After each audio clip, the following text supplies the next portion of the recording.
Total संख्या थी गोविंद के परिवार की।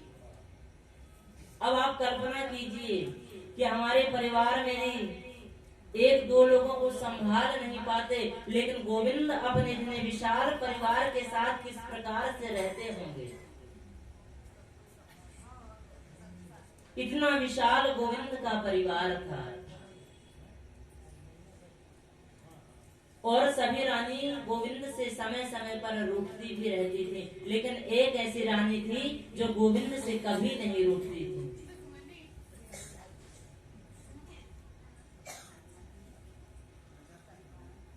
अब गोविंद के मन में आ गए, चलो आज सभी रानियों की हम परीक्षा लें।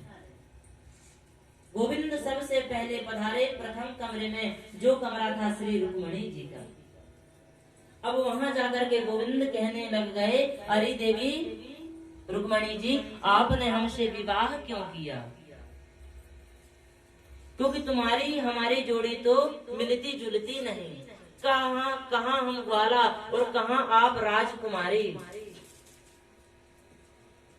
तुम कहोगे खानदान एक था, तो देवी तुम्हारा खानदान दूसरा, हमारा खानदान दूसरा, और यहाँ तक तो हमारे माता पिता का भी अभी तक पता नहीं। कोई यशोदा का पुत्र कहता है तो कोई देवकी का पुत्र कहता है। तुम कहोगी कि हमारे अंदर बहुत गुण थे, तो हमारे अंदर कोई गुण नहीं है, और हम तो एक नंबर के चोर हैं। देवी तुम सब जानती हो कि हम माखन भी चोरी करके खाते थे, फिर देवी तुमने हमसे विवाह क्यों किया? इस प्रकार से गोविंद हास्य परिहास श्री रुक्मणी जी के साथ करते रहे, लेकिन रुक्मणी जी शांत रही, कुछ भी नहीं बोली, गोविंद को हवा कर रही थी। भगवान ने फिर चिढ़ाया कि आप कहोगे देवी कि हम बहुत बलशाली थे तो इसलिए विवाह किया, तो हमको दुनिया जानती है हमारा नाम रणछोड़ है, हम रण छोड़ करके भी भाग गए, तो देवी तुमने विवाह हमसे क्यों किया?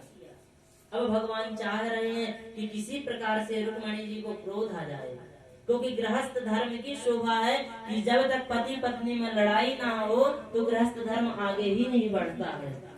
तो भगवान आज वही कोशिश कर रहे हैं कि रुक्मणी जी को एक बार तो कम से कम क्रोध आ जाए।